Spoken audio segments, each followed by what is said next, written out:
Okay, last question रह गया है, क्वेश्चन नंबर 54, वो भी करा रही हूँ तो हमारा ये वाला पूरा मेथड खत्म हो जाएगा। Novelties limited with its head office at Delhi invoiced goods to its branch at Mumbai at 20% less than the catalogue price which is cost plus 50%। Okay, अगर हमारा कॉस्ट है 100 तो हमारा कैटलॉग प्राइस है 150 at 20% less than catalogue price which is cost. तो हमारा invoice price जो है इसके ऊपर 20% लेस है। 150 माइनस 20% करके 120 रुपीज हमारा इनवॉइस प्राइस हो गया। तो हमारी लोडिंग हो गई इस केस में 20/120 या 1/6 हमारी लोडिंग हो गई। with instructions that cash sales were to be made at invoice price, credit sales at catalog price, credit sales catalog price पे है, cash sales invoice price पे है। Catalog price less discount at 15% on prompt payment from the following particulars available from the branch, prepare branch trading and profit and loss account वाला ये method है for the year ending 31st March, showing adjustments in the head office book so as to show the actual profit or loss for the branch for the year। Okay, तो हमारे को सिर्फ trading and profit and loss account बनाना है।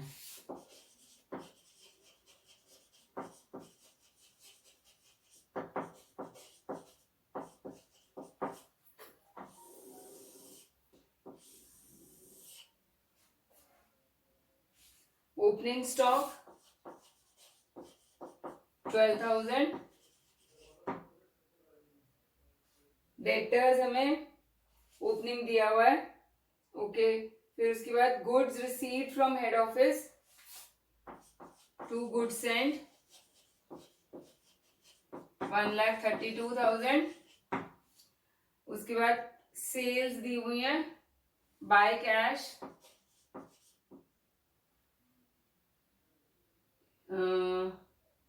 Bye sales लिख लेते हैं, total 1,46,000 की टोटल मिला के हैं कैश और क्रेडिट सेल्स। उसके बाद कैश रिलाइज फ्रॉम डेटर्स दिया हुआ है, डिस्काउंट अलाउड टू डेटर्स दिया हुआ है, expenses at branch, remittance to head office, debtors closing के, कैश ऑन हैंड, हमें ये सब कुछ दिया हुआ है। और क्लोजिंग स्टॉक ले लेते हैं।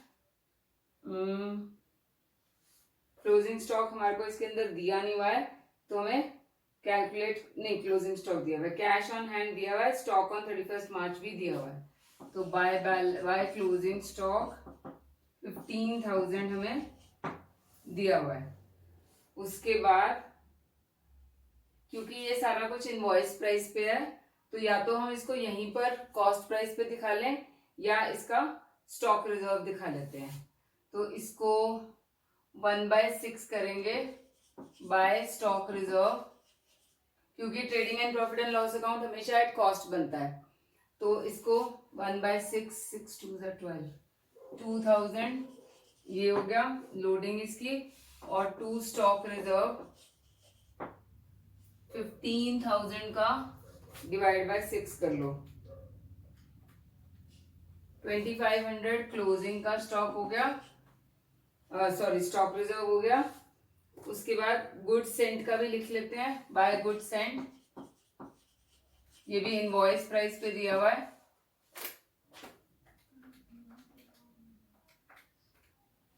$22,000 ये हो गया।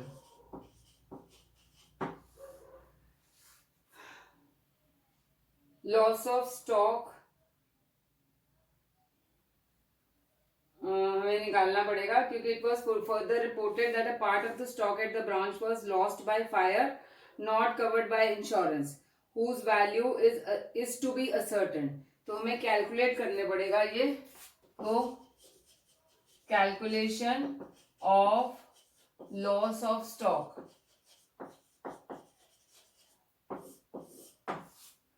हमारे को ओपनिंग स्टॉक दिया हुआ है 12,000 का plus good Saint 1,32,000,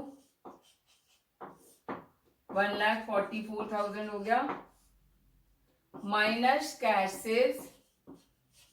cash sales हमारे को दिया हुआ है क्वेश्चन में कि एट इनवॉइस प्राइस है, तो इसको माइनस कैश सेल्स कर लेते हैं। 46,000 की कैश सेल्स है, 98,000 ये हो गया, माइनस क्रेडिट सेल्स। अब क्रेडिट सेल्स को हमने एट इनवॉइस प्राइस लेकर आना है और फिर इसमें से माइनस करना है। तो क्रेडिट सेल्स है हमारी 1 लाख की, सेल प्राइस उसकी 150 है, तो divide by 150 into 120 invoice price है। तो हमारी sales credit sales at invoice price 80,000 rupees है। 18,000 ये रह गया, और माइनस क्लोजिंग स्टॉक हमें दिया हुआ है 15,000, ये भी इनवॉइस प्राइस पे है, तो हमारा लॉस हो गया 3,000 रुपीज का लॉस आ गया। ये वाला लॉस, अब इसकी ये लॉस इनवॉइस प्राइस पे है, तो बाय लॉस ऑफ स्टॉक 3,000, इसकी लोडिंग ले लेते हैं, टू लॉस ऑफ स्टॉक की लिखेंगे, या इसको यहीं पे लेस करके भी हम लिख सकते हैं। लोडिंग है हमारी 1/6, तो 500 रुपीज लेस करके एक्चुअली में इसको यहीं कम कर लेते हैं, 2,500 रुपीज ये आ जाएगा। इसके ऊपर लोडिंग यहीं पे लिखा दो, 3,000 इंटू 1/6 करके 500, तो cost of loss of stock is 2,500। अब यहाँ पर जीपी आ जाएगा हमारा,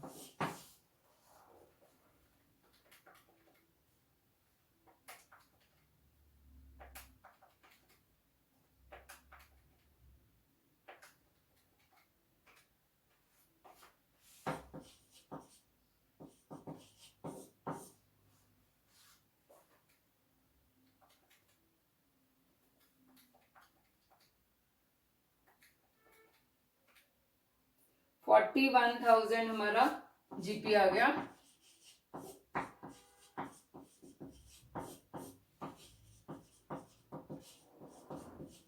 ब्रॉट डाउन। अब देखो इसके अंदर हम P&L में क्या क्या डालेंगे। डिस्काउंट डाल लेते हैं 1,3365 का, फिर टू एक्सपेंसेस 6,000, बस यही दोनों चीजें हैं। उसके बाद ये वाला जो लॉस है, क्योंकि लिखा हुआ है कि it is not covered by insurance, to loss of stock 2,500। अब हमने कैलकुलेट करना है, provision should be made for discount to be allowed to debtors as on 31 March. अब हमारे को सबसे ऊपर दिया हुआ था फर्स्ट लाइन में कि आपका catalogue price less 15% discount on prompt payment है। अब इस बेसिस पे हमने डिस्काउंट कैलकुलेट करना है। कैसे कैलकुलेट करेंगे देखो,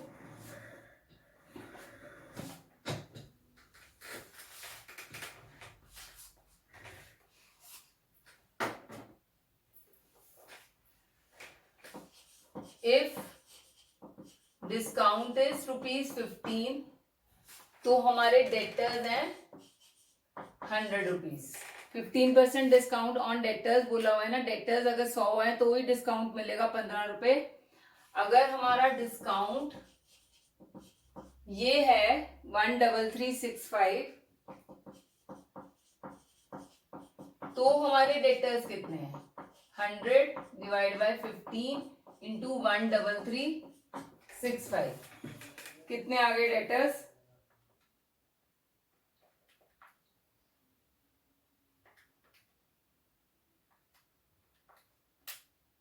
89100 हमारे डेटर्स आ गए। अब हमारे को दिया हुआ है अमाउंट ड्यू शुरू में इनिशियली हमारा अमाउंट ड्यू कितना था, ओपनिंग डेटर्स थे हमारे 10,000 के और हमारा क्रेडिट सेल हुआ है 1 लाख का। तो amount due in the beginning समझ लो इसको, या ड्यूरिंग द ईयर समझ लो 1,10,000 था। इफ अमाउंट ड्यू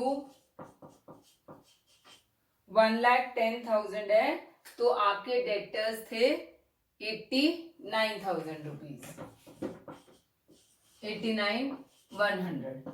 और इफ अमाउंट ड्यू जो है लास्ट में हमारे को डेटर्स कितने दिए हुए हैं 11,000 के, अगर 11,000 रुपए दिए हैं तो हमारे डेटर्स कितने हो जाएंगे 89,100 डिवाइड बाय 1,10,000 इंटू 11,000, 810 रुपीज आपका ये आ जाएगा। 89,100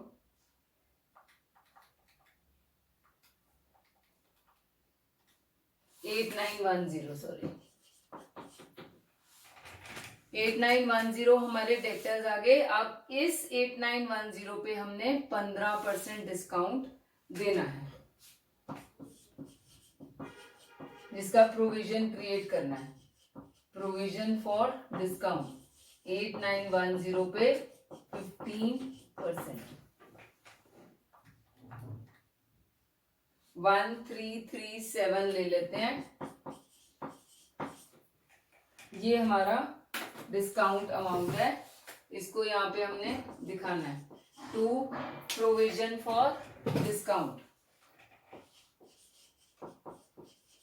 1337।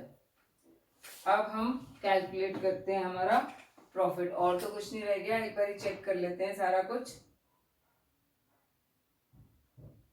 नहीं तो टू नेट प्रॉफिट